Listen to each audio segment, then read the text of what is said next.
ভীম মনোহর ইফতার অনুষ্ঠান থেকে আমি কেকা ফেরদৌসী আপনাদের সবাইকে প্রীতি ও শুভেচ্ছা জানিয়ে আমাদের আজকের অনুষ্ঠান শুরু করছি। প্রতিদিনকার মতো আমাদের আজকের অনুষ্ঠানেও একজন অতিথি এসছেন। তিনি একটু সোশ্যাল মিডিয়াতে অন্য ধরনের কাজ করেন। তার নাম হলো আমিন হান্নান চৌধুরী। কেমন আছো? অনেক ভালো আছি। ফাইনালি আমি এনাফ কাজ করছি যেটার জন্য আমাকে এই শোটাতে ডাকা হচ্ছে, তো আমার খুব ভালো লাগতেছে। আচ্ছা, তুমি তো মানে সোশ্যাল মিডিয়াতে এখন আমরা নানান ধরনের কাজ করি, তাই না? তো তুমি কি ধরনের কাজ করো? আমারটার নাম হচ্ছে stand up comedy. Stand up comedy মানে হচ্ছে মাইক থাকবে আর কিচ্ছু থাকবে না, আমার মানুষের সাথে কথা বলে হাসাতে হবে। আচ্ছা, সেইটাই তাহলে আমার কাজ। মনে করো ঢুকেছো, আমাকে দেখে একটা কথা বলে একটু না না না, এটা এভাবে হয় না, অডিয়েন্স লাগে। বাট আমি যেটা বুঝতে পেরেছি যে আমি তো 8-9 বছর ধরে কাজ করি, বাট আমার আম্মু সবসময় বলতো তুই কি করস বুঝি না, কেউ তোকে বেল দেয় না। আর আজকে যখন বলছি আপনার শোতে আসতেছি তখন অনেক ইজ্জত দিছে। আচ্ছা, তুমি তো আমাকে একটা চ্যালেঞ্জ করেছিলে না?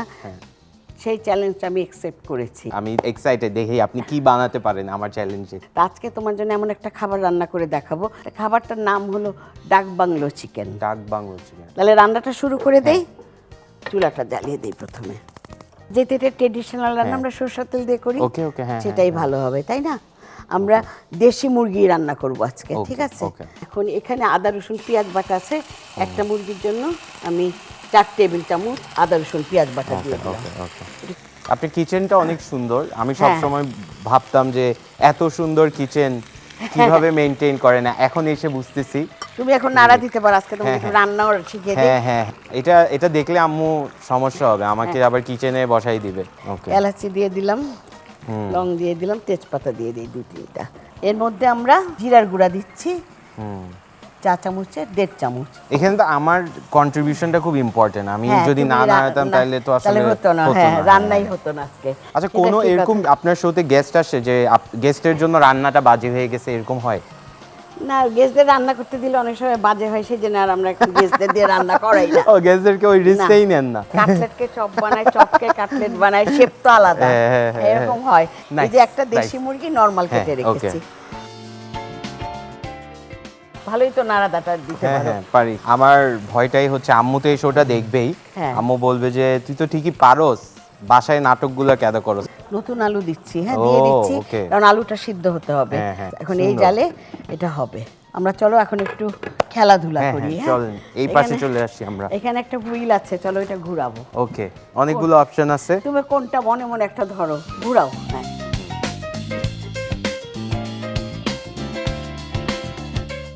আয় হায়, আপনাকে আমার নকল করতে হবে।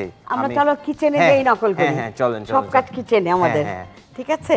আসো। আসসালামু আলাইকুম সবাইকে। আমাদের এই অনুষ্ঠান 27 বছর পার হয়ে 28 বছরে পা দিয়েছে এই ভীম মনোহর ইফতার অনুষ্ঠানটি।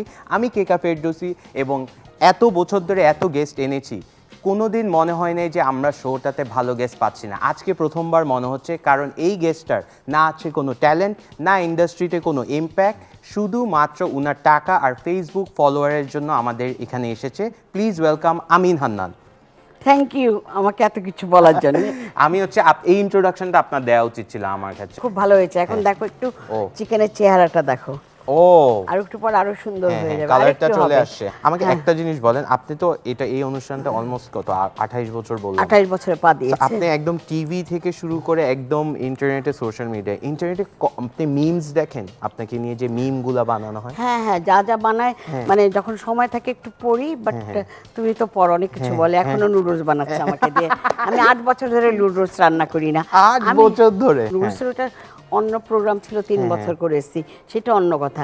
কিন্তু আপনি এই জিনিসটা কিভাবে নেন যে আপনাকে নিয়ে মজা করতে? খারাপ লাগে? ভালো আসলে হয় কি, সোশ্যাল মিডিয়াতে কিছু লিখতে তো টাকা লাগে না, বুঝছো? তাহলে আমাদের যা স্বভাব, আমরা মানুষের ভালো দেখতে পারি না, তাই না? ভালো কথা কম বলতে চাই, খারাপ কথা বেশি বলতে চাই। আমি কখনোই সোশ্যাল মিডিয়াতে কোনো কিছুর উত্তর দেই না, দেখি যার যা ইচ্ছা, ভালো মন্দ লাগে। আর সবচেয়ে বড় কথা, ওরা দেখে বলেই তো বলে। আমিন, এই যে রোজার সময় তো মাইট ইফতারি বানায় না, হ্যাঁ, হ্যাঁ। কখনো কি যখন অনেক গেস্ট আসে, অনেক থালা বাসন গ্লাস হয়ে যায়, জমে যায়, ধোয়াতে কখনো হেল্প করেছো? চেষ্টা করি হেল্প করতে কি যতটুকু দিয়ে করার। ধো?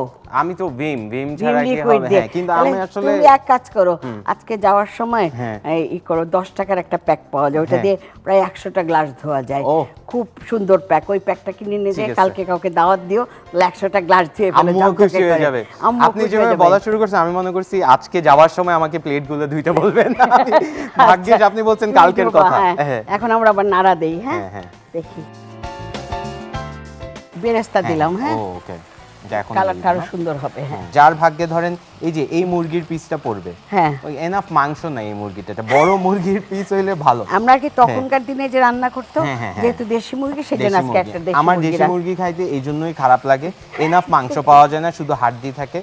আচ্ছা, But এই কষ্টটা এখন আমি কাকে মাংস বোঝাবো? কম থাকতে বলে তখন ডিম দিয়ে দিতাম, মুরগি সিদ্ধ ডিম দিলাম 6টা। আচ্ছা আচ্ছা, ঠিক আছে? ঠিক আছে, হ্যাঁ।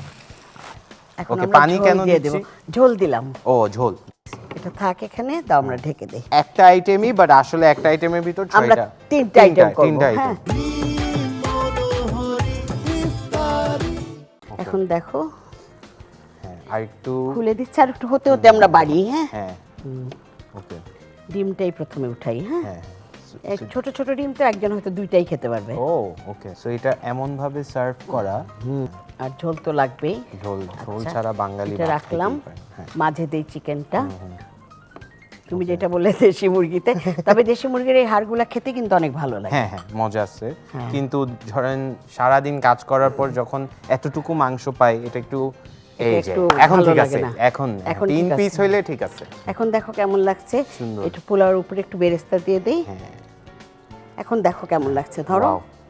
দেখো কেমন লাগছে, অনেক সুন্দর, অনেক সুন্দর। সুন্দর লাগছে। হ্যাঁ। তাহলে এখানে নিয়ে হ্যাঁ। এখন তুমি কিছু বলবে না? হ্যাঁ এটা হ্যাঁ নিয়ে? হ্যাঁ, আমি বলবো। এখন এই যে কি এখানে বলবে? রাখবো। এখানে রাখো। হ্যাঁ। দেখো ডাক বাংলো চিকেন।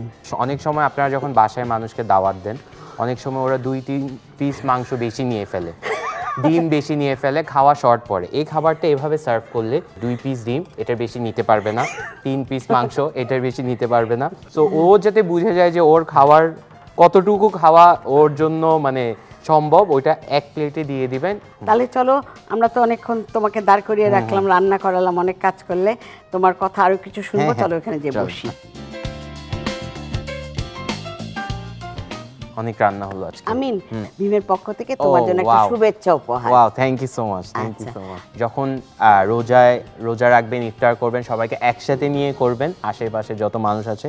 আর ঈদে সব সময় মনে রাখবেন সবার ঈদ কিন্তু সমান হয় না, তাই মেক শিওর করবেন যাতে আশেপাশে যারা আছে সবাইকে নিয়ে একসাথে ঈদ করবেন। আমার মনে হয় আজকের রান্নাটা আপনাদের সবার ভালো লেগেছে। আপনাদের কারো কাছে যদি এরকম ফিউশন টেন্ডি রেসিপি থাকে, সেই রেসিপিগুলো আমাদের কাছে পাঠিয়ে দেবেন ভীম বাংলাদেশ ফেসবুক পেজে। রেসিপিগুলোর মধ্যে যেই রেসিপিগুলো আমাদের মনে হবে খুব ভালো হয়েছে, সেই রেসিপিগুলো আমরা প্রচার করার চেষ্টা করব। আমি কেকা ফেরদৌসী, ভীম মনোহর ইফতার অনুষ্ঠান থেকে আজ এখানেই বিদায় নিচ্ছি। আগামীকাল আবার সবার সঙ্গে দেখা হবে। খোদা হাফেজ।